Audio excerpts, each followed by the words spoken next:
ಈಗ ವಿಚಾರ ಏನಿದು ಅಂತ ಹೇಳಿದ್ರೆ ಮೊದಲನೇದಾಗಿ ತಿಳ್ಕೋಬೇಕಾಗಿದೆ, ಯಾವಾಗ ಹಾಲು ಉತ್ಪಾದಕರ ಸಹಕಾರ ಸಂಘದ ಚುನಾವಣೆ ನಡೀತು, ಆ ಚುನಾವಣೆಯಲ್ಲಿ ಇವರು ಸ್ಪರ್ಧೆ ಮಾಡೋದಕ್ಕೆ ಮುಂಚೆ ಇವರು ಆ ಊರಿನ ಕಡತಮಲೆ ಹಾಲು ಉತ್ಪಾದಕರ ಸಹಕಾರ ಸಂಘದಲ್ಲಿ ಇವರು ಸದಸ್ಯರಾಗಿರ್ಬೇಕು. ಆದ್ರೆ ಇವ್ರೇನ್ ಮಾಡಿದ್ರು, ತರಾತುರಿಲಿ ಸದಸ್ಯರಾಗಬೇಕು ಅನ್ನೋ ಒಂದು ಆತುರದಲ್ಲಿ ಇವರು ಯಾವುದೇ ರೀತಿಯಾದ ಸದಸ್ಯತ್ವವನ್ನ ಅಲ್ಲಿ ಪಡ್ಕೊಂಡಿಲ್ಲ ನಾನು ಅಂತ ಹೇಳಿ ಇವರೇ ಹೋಗಿ ಹೈಕೋರ್ಟ್ ಅಲ್ಲಿ WP3375 ಅಲ್ಲಿ ಅವರು ಕೇಳ್ತಾರೆ, ನನಗೆ ಮತದಾನದ ಹಕ್ಕನ್ನ ಕೊಡಿ, ನನಗೆ 10 ತಿಂಗಳಾಗಿಲ್ಲ ಅಂತ ಹೇಳಿ. ಯಾಕೆಂದ್ರೆ ಇವರೇ ಆ ಕಡತಮಲೆ ಹಾಲು ಉತ್ಪಾದಕರ ಸಹಕಾರ ಸಂಘದ ಅಧ್ಯಕ್ಷರಾಗಿರ್ತಾರೆ. ಇವರು ಹೋಗಿ ನನಗೆ ಅವಕಾಶವನ್ನು ಕೊಡಿ, ಮತದಾನ ಮಾಡೋದಕ್ಕೆ 10 ತಿಂಗಳಾಗಿದೆ ಅಂತ ಅಫಿಡವಿಟ್ ಅನ್ನು ಸಲ್ಲಿಸ್ತಾರೆ. ಅದರ ಆಧಾರದ ಮೇಲೆ ಅಫಿಡವಿಟ್ ಕೊಟ್ಟ ಮೇಲೆ ಮಾನ್ಯ ಉಚ್ಚ ನ್ಯಾಯಾಲಯ ಏನ್ ಹೇಳ್ತೆ, ಹೌದಪ್ಪ ನಿನಗೆ ಕೊಡ್ತೀವಿ, ಆದ್ರೆ ನೀನು ಸಂಬಂಧಪಟ್ಟ ಇಲಾಖೆಯಲ್ಲಿ ಸ್ಪಷ್ಟೀಕರಣವನ್ನು ಆಮೇಲೆ ಕೊಡ್ಬೇಕಾಗತ್ತೆ ಅಂತ ಹೇಳಿ ಕೊಡ್ತಾರೆ. ಸೆಕ್ಷನ್ 70 ನೀನು ಉತ್ತರ ಕೇಳಿದಾಗ ಕೊಡ್ಬೇಕು ಅಂತ ಹೇಳ್ತಾರೆ. ಇವ್ರೇನ್ ಮಾಡ್ತಾರೆ, ತರಾತುರಿಲಿ ಅಧ್ಯಕ್ಷರಾಗಿ ಮತ್ತೆ 25/5/2025 ಏನು ಬಮೂಲ್ ಚುನಾವಣೆ ನಡೀತು, ಆ ಚುನಾವಣೆಯಲ್ಲಿ ಸ್ಪರ್ಧಿಸ್ತಾರೆ.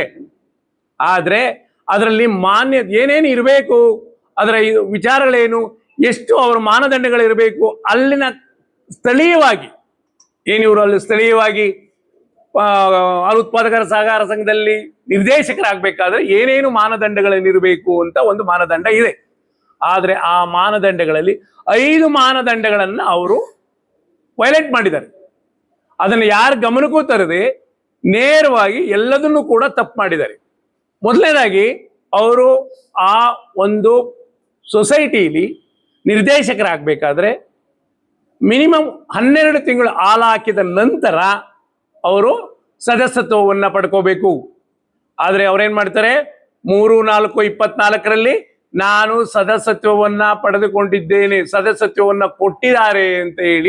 ಕೊಟ್ಟಿದ್ದೀವಿ ಅಂತ ಹೇಳಿ ಅವರು ಅಫಿಡವಿಟ್ ಅನ್ನ ಸಲ್ಲಿಸ್ತಾರೆ ಹೈಕೋರ್ಟ್ಗೆ. ಆದ್ರೆ 3/4/24 ಸಲ್ಲಿಸುವಷ್ಟೊತ್ತಿಗೆ ಅವರಿಗೆ 12 ತಿಂಗಳು ಸಂಪೂರ್ಣ ಆಗಿರ್ಲಿಲ್ಲ. ಮೊದಲನೇದಾಗಿ. ಎರಡನೇದಾಗಿ ಇವರ ತಂದೆಯ ಶೇರ್ ಅನ್ನ ನಾನು ಟ್ರಾನ್ಸ್ಫರ್ ಮಾಡ್ತೀನಿ ಅಂತ ಹೇಳಿ ಅಫಿಡವಿಟ್ ಅನ್ನ ಕೊಡ್ತಾರೆ. ಆದ್ರೆ ತಂದೆ ಯಾವುದೇ ಶೇರ್ ಅನ್ನ ಟ್ರಾನ್ಸ್ಫರ್ ಮಾಡೋ ಅಗತ್ಯ ಬರೋದಿಲ್ಲ. ಯಾವುದೇ ಕಾರಣದಿಂದ 10 ತಿಂಗಳಾಗಿದ್ರಾಗ್ಲಿ ಅವ್ರ ಶೇರ್ ಅನ್ನ ತಂದೆಯಿಂದ ಮಗನಿಗೆ ಟ್ರಾನ್ಸ್ಫರ್ ಮಾಡಲ್ಲ. ತಂದೆಯವರು ಇಲ್ಲೇ ಇದ್ದಾಗ ಮಾಡ್ಬೇಕಾಗತ್ತೆ, ಇವರೇ ನೇರವಾಗಿದ್ದಾಗ ಮಾಡಕ್ ಬರಲ್ಲ. ಹಾಗಾಗಿ ಇವರೇ 10 ತಿಂಗಳು ನಾನು ಸದಸ್ಯತ್ವವನ್ನು ಪಡ್ಕೊಂಡಿದ್ದೀನಿ ಅಂತ ಹೈಕೋರ್ಟ್ಗೆ ಅಫಿಡವಿಟ್ ಅನ್ನ ಕೊಡ್ತಾರೆ. ಎರಡನೇದಾಗಿ ಇವರು 12 ತಿಂಗಳು ಮುಂಚಿತವಾಗಿ ಈ ಸದಸ್ಯರಾಗಬೇಕಾಗಿತ್ತು, ಅದನ್ನು ಕೂಡ ವೈಲೇಟ್ ಮಾಡಿದ್ದಾರೆ. 2 ಸಭೆಯಲ್ಲಿ ಮಹಾಸಭೆಯಲ್ಲಿ ಅವರು ಅಟೆಂಡ್ ಮಾಡಬೇಕು. ಯಾವುದೇ ನಿರ್ದೇಶಕ ಸ್ಥಾನಕ್ಕೆ ಅವರು ಎಲೆಕ್ಷನ್ ನಿಂತ್ಕೊಳ್ಳುವಾಗ 2 ಮಹಾಸಭೆಯಲ್ಲಿ ಇವರಿಗೆ 10 ತಿಂಗಳಂತ ಕೊಟ್ಟಾಗ ಆ ಒಂದು ಶೇರನ್ನ ಇನ್ನೊಂದು ಮಹಾಸಭೆಯಲ್ಲಿ ಇಟ್ಟು ಅಪ್ರೂವಲ್ ಮಾಡಬೇಕಾಗಿತ್ತು. ಅದನ್ನ ಅಪ್ರೂವಲ್ಲೂ ಮಾಡ್ಕೊಳ್ಳಿಲ್ಲ, 2 ಸಭೆಯಲ್ಲಿ ಅಟೆಂಡೂ ಆಗಿಲ್ಲ, ಯಾವುದೂ ಆಗದೆ ಎಲ್ಲವನ್ನ ವೈಲೇಷನ್ ಮಾಡಿ ಇವರು ಮಾಡಿರ್ತಕ್ಕಂಥ ಅನ್ಯಾಯವನ್ನ ವಿರುದ್ಧ ನಾವು AR ಆಫೀಸಲ್ಲಿ ಸಲ್ಲಿಸಿದಾಗ ಅವರು ನಿನ್ನೆ ಆದೇಶವನ್ನ ಮಾಡಿದ್ದಾರೆ. ಆ ಆದೇಶ ತಪ್ಪು, ನನಗೆ ನೋಟಿಸ್ ಕೊಟ್ಟಿಲ್ಲ ಅಂತ ಹೇಳ್ತಾರೆ.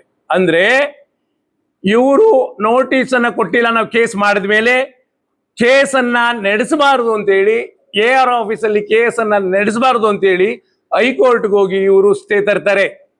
ಸ್ಟೇ ತಂದು 9 ತಿಂಗಳಾಯ್ತು. ಅದಾದ ನಂತರ ಆ ಸ್ಟೇ ಕ್ಯಾನ್ಸಲ್ ಆಗಿ ಮತ್ತೆ ನೀನು ಅಲ್ಲಿಗೆ ಹೋಗ್ಬೇಕು, ಪ್ರಾಧಿಕಾರಕ್ಕೆ ಹೋಗ್ಬೇಕು ಅಂತೇಳಿ ಸ್ಟೇ ಕ್ಯಾನ್ಸಲ್ ಆದ್ಮೇಲೆ ಇವರು ಆದೇಶವನ್ನ ಮಾಡಿರ್ತಾರೆ.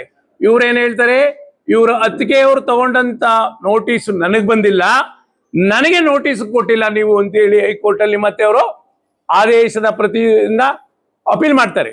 ಅದಕ್ಕೆ ಏನ್ ಮಾಡಿದ್ದಾರೆ, 18ನೇ ತಾರೀಕು ಆದೇಶವನ್ನ AR ಮುಂದೆ ನೀವು ನಿಮ್ಮ ಆಲಿಕೆಯನ್ನು ಪಾಲಿಸಿ ಅಂತೇಳಿ, ನಿಮ್ದೇನಿದೆ ಅದನ್ನ ಕೊಡಿ ಅಂತೇಳಿ ಆದೇಶ ಕೊಟ್ಟಿದ್ದಾರೆ. ಆದ್ರೆ ಈ ಮಧ್ಯೆ ಇದನ್ನ ಮಾಡಿದ್ದು ತಪ್ಪು ಅನ್ನೋ ಒಂದೇ ಕಾರಣದಿಂದ ಇವರು AR ಆಫೀಸ್ಗೆ ಹೋಗಿ ದೌರ್ಜನ್ಯವನ್ನ ಮಾಡ್ತಾರೆ. ಮಾನ್ಯ ನ್ಯಾಯಾಲಯ, ಯಾವ ನ್ಯಾಯ, ಸಣ್ಣದಾಗ್ಲಿ ದೊಡ್ಡದಾಗ್ಲಿ ಅದು ನ್ಯಾಯಾಲಯ ಕೊಟ್ಟ ತೀರ್ಪು. ಆ ತೀರ್ಪನ್ನ ಇವರು ಒಬ್ಬರು ವಿದ್ಯಾವಂತರಾಗಿ ಬಡ ಮಕ್ಕಳು, ನಾವು ಬಡವರು ರೈತರು ಅಂತ ಹೇಳ್ತಾರೆ. ಇವರು ವಕೀಲರಾಗಿದ್ದಾರೆ. ವಕೀಲರಾಗಿದ್ದಾಗ ಇವ್ರಿಗೆ ಕಾನೂನಿನ ಪರಿವನ್ನ ಇರಬೇಕಾಗಿತ್ತು. ಆ ಪರಿಮಿತಿಯನ್ನು ಮೀರಿ ವರ್ತನೆ ಮಾಡಿದ್ದಾರೆ. ಈ ವರ್ತನೆಯನ್ನ ನಾವು ಖಂಡಿಸ್ತೀವಿ.